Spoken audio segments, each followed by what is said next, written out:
Thank you for tuning in to the Excellence Exchange podcast. I'm your host, Sharon Hulse, president of ERG Executive Search, a nationwide executive search firm headquartered in Appleton, Wisconsin. I'm so excited about our guest today. She's a former division president in the publishing industry, an entrepreneur in the health and fitness world, and the visionary behind Titan CEO and the Titan 100 program. From her roots in a family-run business to profiling thousands of CEOs, launching successful ventures, and fostering communities of C-level executives, today's guest exemplifies resilience, ambition, and impactful leadership. Honored as a Forbes 1000 entrepreneur and a GenXYZ Top Young Professional, her journey offers a wealth of insights to anyone with their sights set on peak performance for potential success.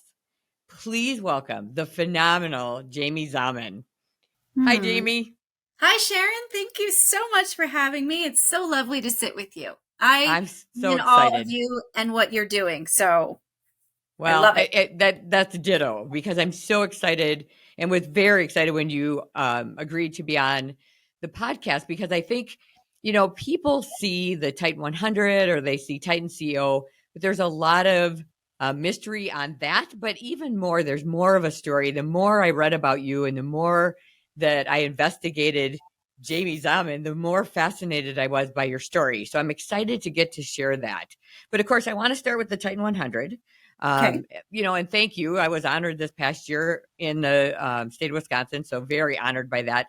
And I think one of the reasons why I was so excited to tell your story is I didn't know a lot about the Titan 100. I had a friend who had won in the Phoenix market, but I didn't know a lot about the Titan 100 or Titan CEO program. So why don't we start with that? Why don't you tell our listeners how that began? Like, how did you come up with the idea of the Titan 100? That's a great question. I get it asked often. I will tell you that I have really, for the last 20 years, surrounded myself with entrepreneurs. I was recruited to a magazine publishing company in the early 2000s, and I started as an account executive selling advertising space for that publication. And after the first year, did it very well, went to the owner and said, I think we should expand the magazine to DC. So I left and started the DC magazine, grew that, became the publisher of that magazine after several years, said we should grow it to Philadelphia. I fell in love with the entrepreneurial spirit. I fell in love with telling the stories of entrepreneurs. We would host events. We would tell their stories through the pages of the magazine on a monthly basis. We would host roundtables and discussions. And I just always got to be in the presence of people who thought differently, acted differently, believed in things before they even existed. And so I was drawn to it. I spent over 15 years in that space, publishing thousands of CEOs, putting hundreds of them on the covers, similar to Inc. magazine, Forbes, if you will. And so there began my love, and I was bit by the entrepreneurial bug. I was bit by the surround yourself with incredible community bug. And that is how I realized I couldn't do anything else with my life. Like, I had found my passion and my people. And so I fast forward, I then met my husband on a ski trip in Colorado, because I was living in Maryland at the time. And we did the long distance dating thing for some time. I gave him the ultimatum to move back to the East Coast for me, because I was ingrained in running this company. And so he said, I will move with you, but you have to promise me we'll eventually move back to Colorado. So I did, and he came home begrudgingly. And 2 kids and 2 dogs later, we made the decision to move to Colorado back here to keep my promise. And when I moved here, I said, what am I going to do? I have spent so much time in working with entrepreneurs. I'm going to try to figure out how I'm going to work with some CEOs here in Colorado. And so I decided I was going to launch Titan CEO, and I was going to just work with a handful of CEOs in a CEO peer group basis, because I had been in CEO peer groups and I'm a big proponent and believer of them. I think that CEOs working together is incredibly powerful, to tackle tough and sticky issues, to grow, to be inspired by others who have walked before you. And so that was a big part of launching Titan CEO here in Colorado. But as I was doing that, I also wanted to immerse myself in finding my new community. And I couldn't find it here in Colorado. So I said, I'm just going to build it.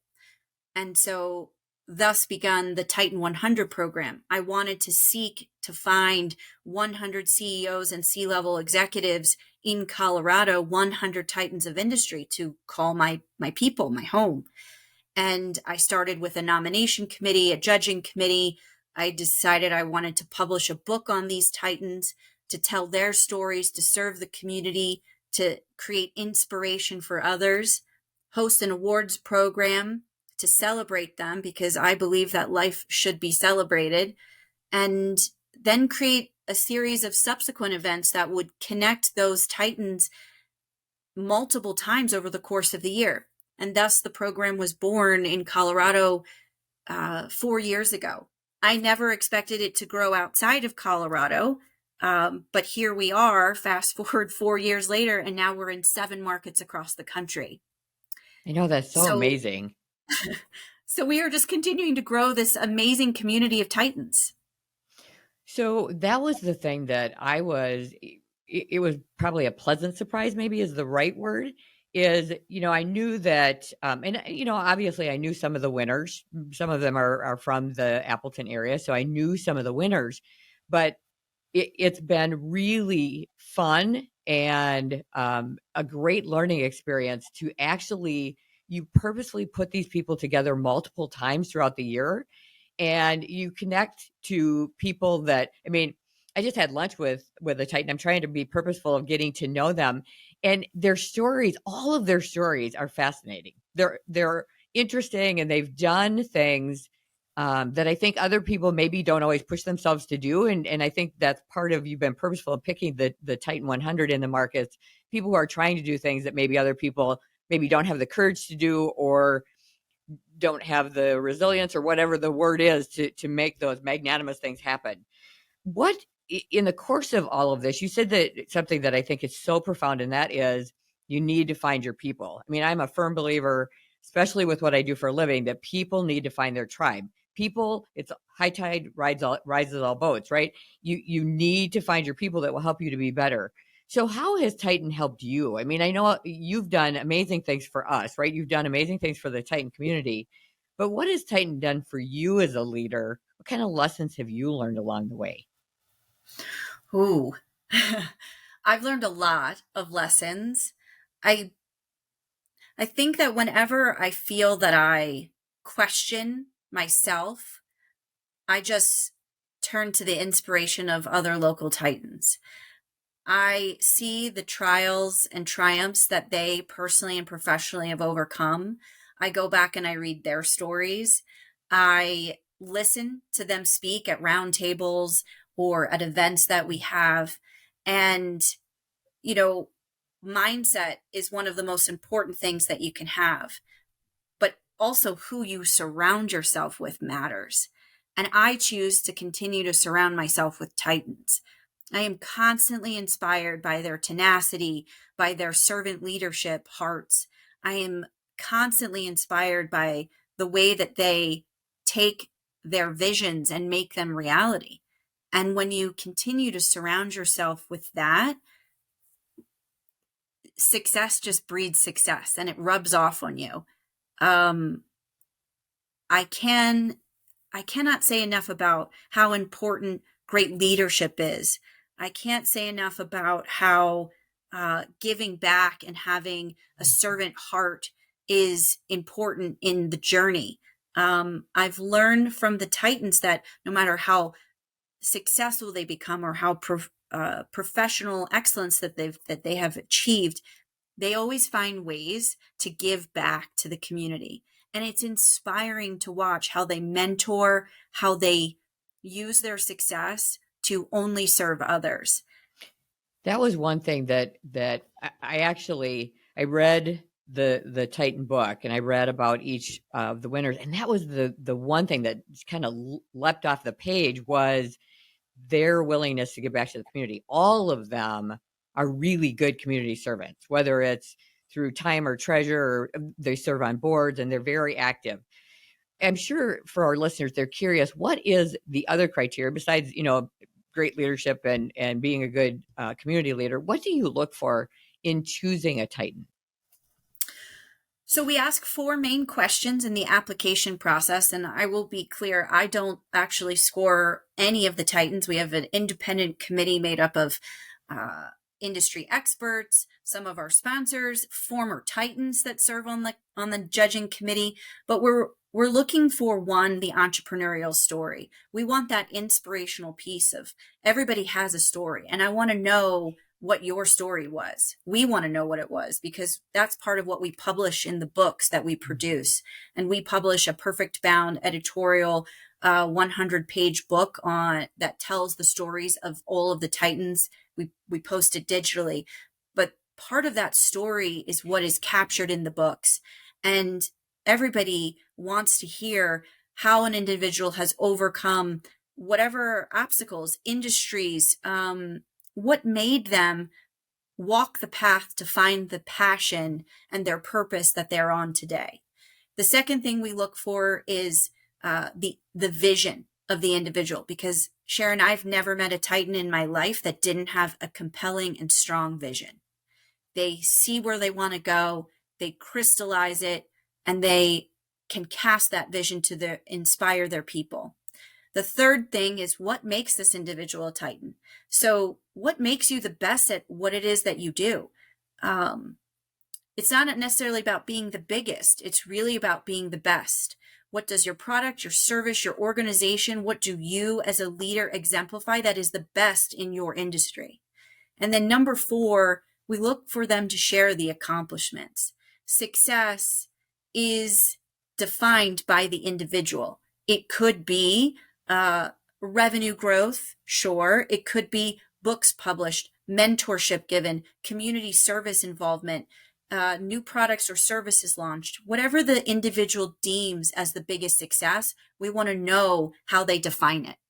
Mm-hmm. And so that's the 4 pieces of criteria that we look for in identifying our Titans of industry.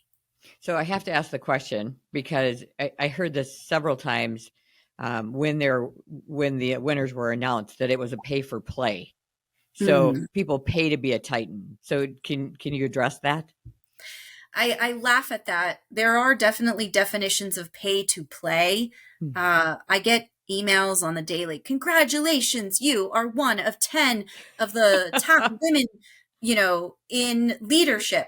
Great. Please send us a check for $3,000 to feature your profile. That's a great example of a pay to play, right? You have to pay in order to be recognized. And unfortunately, there's a lot of organizations out there that are doing that. It doesn't cost anything to apply for the Titan 100. I'll say that first. You cannot pay your way onto the list. There is no monetary component to that. You have to write a strong application. You have to be reviewed by an independent judging committee.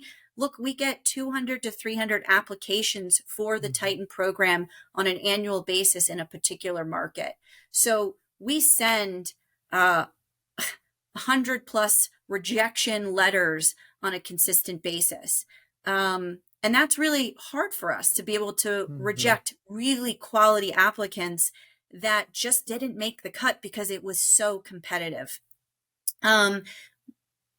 We hear pay to play because people think that you can pay to make a list.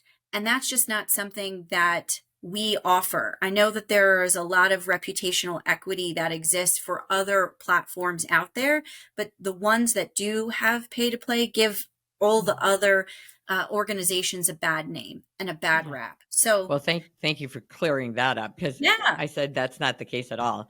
So one of the things that's new that I appreciate as a business person, especially, is you've started a portal where the Titans from all the markets can interact. It actually is somewhat industry specific, or you have Titan Women of Titan, which I love. You have Titan in construction and manufacturing and all of those things as well. So how did that's kind of a new brainchild. So how did that come to be? So when I started the Titan program in Colorado alone, I never envisioned that it would grow to be in 7 markets that it is and continuing to grow. We have a vision in the next several years to take it to the Titan 1000. Who knows, it could end up being the Titan 2000 as it continues to grow to 20 markets across the country. That is the long-term BHAG that we have for ourselves. But I found in the first year of doing this that we were recognizing these amazing Titans, and we were struggling to figure out how could we connect our Wisconsin Titans with our St. Louis Titans, with our Colorado Titans, without them physically getting on an airplane and flying out to attend an event or subsequently, or our team making personal introductions. We knew that there had to be a better way. We had attempted things on LinkedIn and sort of these other different opportunities that we had looked at. So we decided to make the very large investment in building out our own portal, and we call it Titan Connect. And the goal is to be able to help the Titans from any geo market not only connect more deeply and locally with each other, but also to be able to connect with Titans by industry. So they can go into that portal and look at all of the Titans on a geo map across the country. And right now there's 1,000 of them in there between first year, second years, Hall of Famers, and alumni. And you can search for a Titan by name, by industry. You can search for them in a multitude of different facets, but you can send messages to each other. You can participate in grouped conversation by industry vertical. And so we feel that that is a game changer in our ability to not just connect the Titans locally, but connect them on a now national level. And we're excited for it to continue to grow. It's a great addition to the Titan 100 program. So you mentioned the Hall of Fame. Mm-hmm. So how does a person become a member of the Titan Hall of Fame? Well, you have to apply and make the program 3 years. Now, it doesn't have to be consecutive 3 years. If a Titan applies their second year, and all of the Wisconsin Titans, as long as they are still running their companies in a leadership position, they haven't retired, or they're currently looking in between positions, they're still eligible to apply. They can apply to become a second year Titan. It's a different application than the first year. You're scored together as a collective unit. Those individuals that make it back their second year will then go on to the runnings for the Hall of Fame, which is the most coveted title. At the Hall of Fame level, we only award that to about 10% of the list. Mm-hmm. So 10 Titans on average will make it for Hall of Fame in year 3. Those individuals are given something very special. One, the application process is extremely grueling because, one, we don't ask for a written application. We ask for a live video interview with an independent judging committee, so they don't know who's going to be on the judging committee. But number 2, what's probably the scariest for them is they don't know what questions are going to be asked of them. And they have to be able to answer those questions on the spot, share their compelling vision, share their compelling experiences and stories so that the judges identify them as Hall of Fame Titans. So if they make it to Hall of Fame, we will recognize them in a special elevated way, including bringing them onto the stage the night of the awards program. But one of the coolest things, Sharon, is that they actually get a steel helmet, a Titan helmet to wear if they even want to. But I know there's a lot of cool awards out there that people have on their walls, on their desks, but I don't know anybody that has a full metal Titan helmet. Oh, I can think of a lot of people who would love to have that helmet for sure. Well, the other part about Titans that we briefly mentioned is the educational component. So there are several events. I mean, some are admittedly just getting to know you, networking fun, but there also is a really nice educational component to Titan. So, how did that evolve into kind of that program of helping to continue the educational piece? I have always found value in roundtable discussions. Mhm. Even at my time at the magazine publishing company, the value of roundtable discussions, the value of peer groups, anytime you can put titans of industry together in a smaller, intimate setting and allow them to talk freely about experience sharing, best practices, struggles, lessons learned, there's always magic that comes from it. And so I knew that as we rolled out the program series of events, we absolutely had to have educational component to that. We do that through Whipfly University, where we bring in, we work with Whipfly and they bring in industry leading experts, thought leaders to provide amazing content that helps Titans think differently. At our events that we do that are fun and atmospheric, we also have sometimes these mini roundtable discussions where we'll break our Titans into groups, allow them to communicate and sit and talk about a themed topic or something that is moderated in a mini intimate setting. Our Titans say that that is one of the most powerful things that they can walk away with is education and fun coupled with sharing with other Titans of industry. So Mhm. we're not changing or deviating from that because it's powerful. We know that it works, and we're going to continue to bring it to all the markets that we are currently operating in. So, do you want to mention the markets you're in currently? Yeah, so we started in Colorado first 4 years ago. We then expanded to St. Louis, followed by Georgia, Philadelphia, Phoenix, Wisconsin, and now Chicago. Yeah, no, that's exciting. So, I have to ask you this though. When I was reading your information, you started Titan CEO, Titan 100 right around the pandemic. Yes, I How did. how did that go? You know, so I will tell you, I didn't plan for it. We started our open call for nominations in 2019, November of 2019. Nominations closed in January of 2020. We sent out congratulatory letters in February, and then we had the big awards program planned for May. And then the pandemic happened and we said, oh, great, the pandemic will be over in 2 weeks. So let's just move the awards from May to July, right? That will, no problem. Let's just move it a couple of weeks. And everybody was excited. Yeah, great. Sounds good. The pandemic's going to be over in 2 weeks. So after we realized that it wasn't going anywhere anytime soon, we decided we were going to move it to September because, the summer will definitely kill the pandemic. No flu can exist during the summer. So having the awards in September is going to work. I will tell you, it was definitely one of the most trying times because planning an awards program for 100 Titans of industry, not once, not twice, but 3 times in the same year is quite interesting.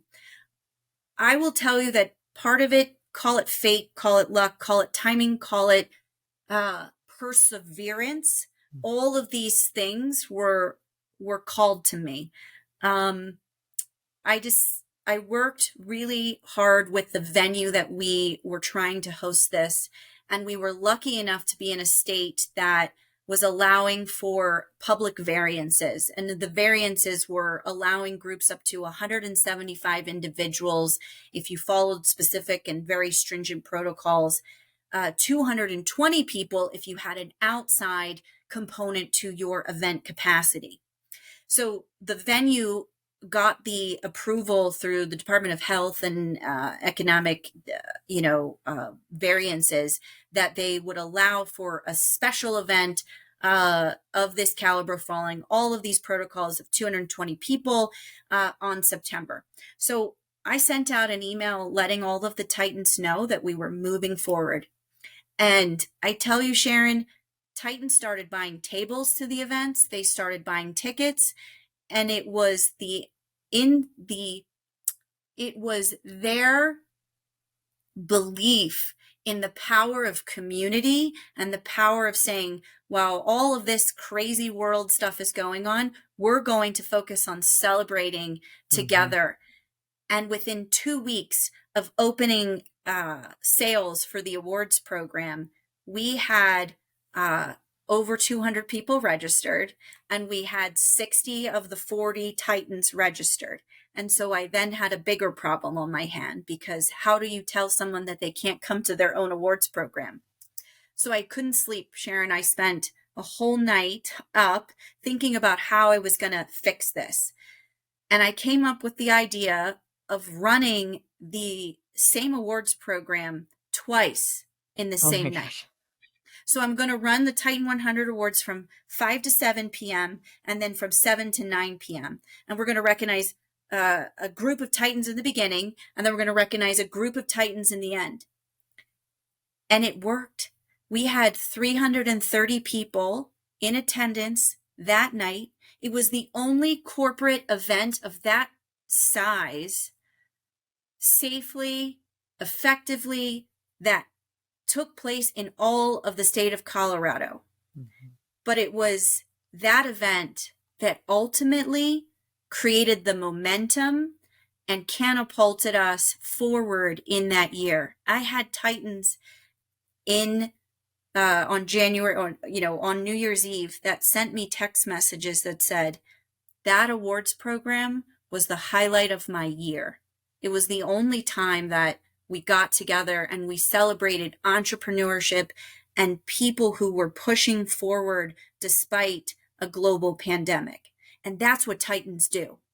And so, well, that's just it. It's that awards banquet demonstrated resilience, and it also provided hope in a time where everybody was convinced that we were never going to get back to any kind of normal or even a new normal.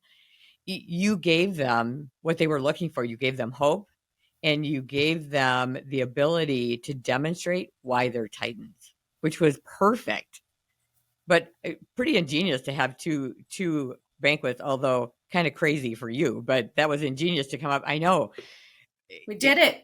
We did it. That's amazing. I wondered how you made that, how you pulled that off. I'm thinking, oh my gosh, like right as you announced, and then 2 weeks later, the world shuts down. So anyway, so talk to me about your family business. So you grew up in a family business in manufacturing, which, you could be a Wisconsinite, Maryland, it doesn't matter. I mean, you fit right in with us. How did that shape who Jamie became as a leader, as a businesswoman? You're entrepreneurial. I mean, obviously, you've demonstrated that you yourself are a titan of industry with your entrepreneurialism and your hard work. How did that family business, did it shape you early on? Absolutely. My father is an immigrant from the Czech Republic. He was born and raised there and came to the United States seeking asylum during a communist rule and a very difficult period.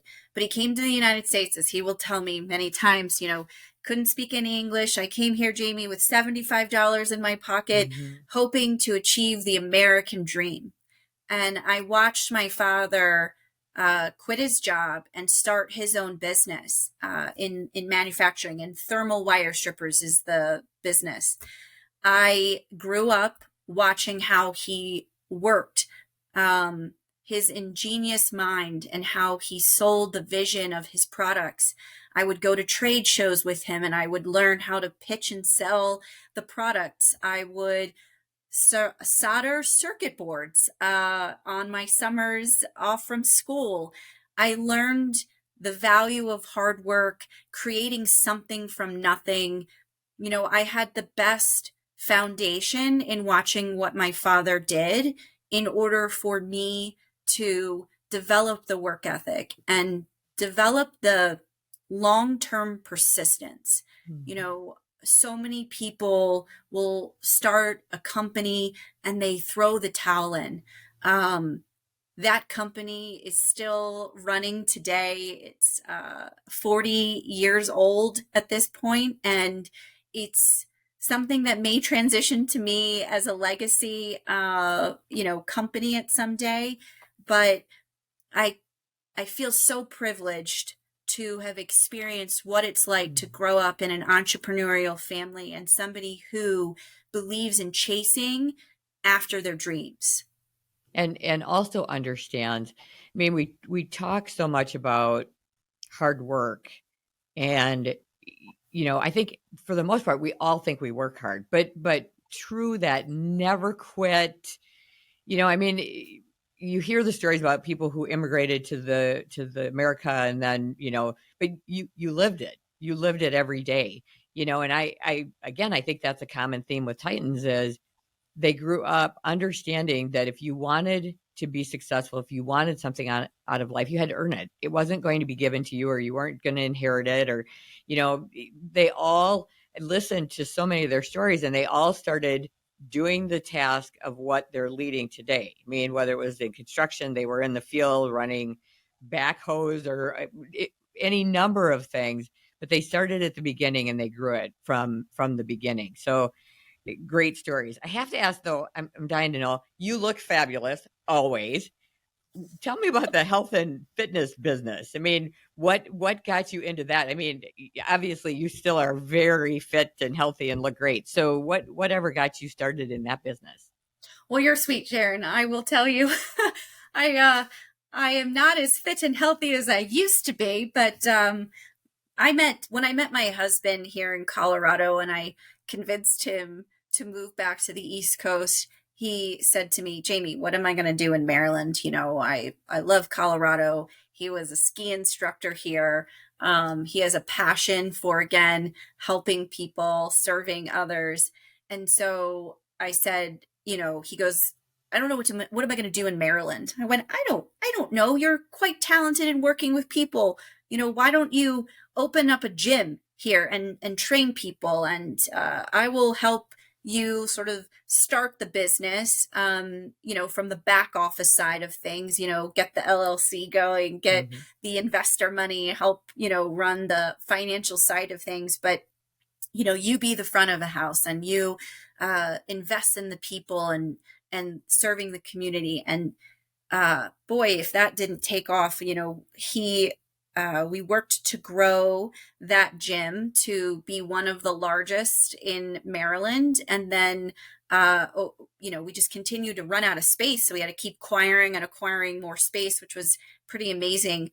But we grew that gym and then successfully sold it. So I I found again a different community, Sharon. It Mhm. was a community of people working towards the betterment of themselves and the passion of investing in, again, hard work and sweat to perform better, to be stronger, to live longer, to be healthier. I found another powerful community in that. And I think that ultimately finds myself in yet another theme of community. So when I was reading about you, I mean, you have a very full life. You love the outdoors. You ski, you mountain bike, scuba dive. Oh my word, girl, I don't do any of that. Yeah, that's not going to be me. I'll come and I'll drink wine with you, but I'm not going to go skiing or mountain biking. But how do you balance all of it? I mean, you've got this big organization that you're expanding. I mean, Chicago is new, so I mean, you're expanding very rapidly. You have your family, you have all of that, you're on board. How do you balance? How do you find time for Jamie? How do you make sure that your cup is full? I continuously try to remind myself with my why, right? So, yes, I'm not going to lie. I put in some really long days and hard hours, and it has gotten exponentially more full, my plate, over the last 2 years as we've expanded. Sometimes to the point where I feel like I may be spinning too many plates. Uh, I continue to remind myself of my why. And when I am invested in my work, I'm 100% in. And when I'm investing in my family time, I try to make sure that I'm 100% in so that I can fill my cup with those smaller, but more powerful moments. I will also tell you that I couldn't do what I do without an incredible team, without incredible mentors, without an incredible community, but an incredible husband who lets me be my best version of myself and is able to support me. We have two small kids who are now 6 and 9 years old. So I started this business. Busy ages. Yes, busy ages.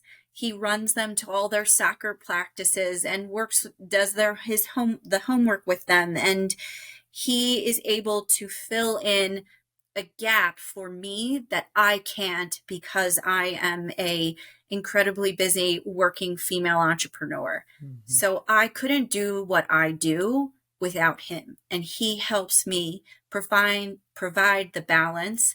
We joke sometimes that he is often my emotional support officer. Mm-hmm. All of us need one. Yes, right? He's such a great listener, and he helps me to find the bit of balance that I can.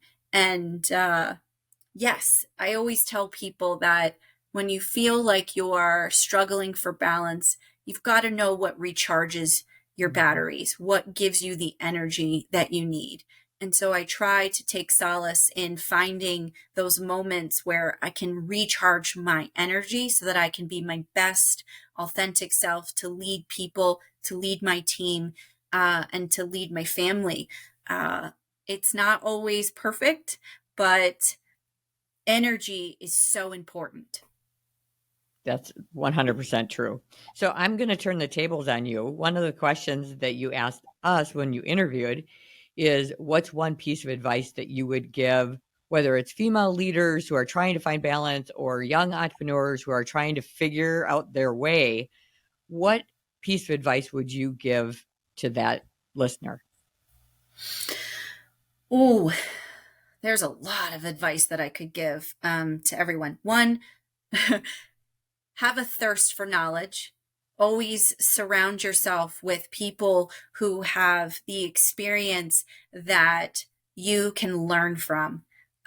Read the Titan 100 profiles. You'll be inspired by their excellence because who you surround yourself with matters. So find a mentor, be intentional about working with that mentor, show up to be prepared, do the work that they suggest, and always be a sponge and have a thirst for continued knowledge and learning.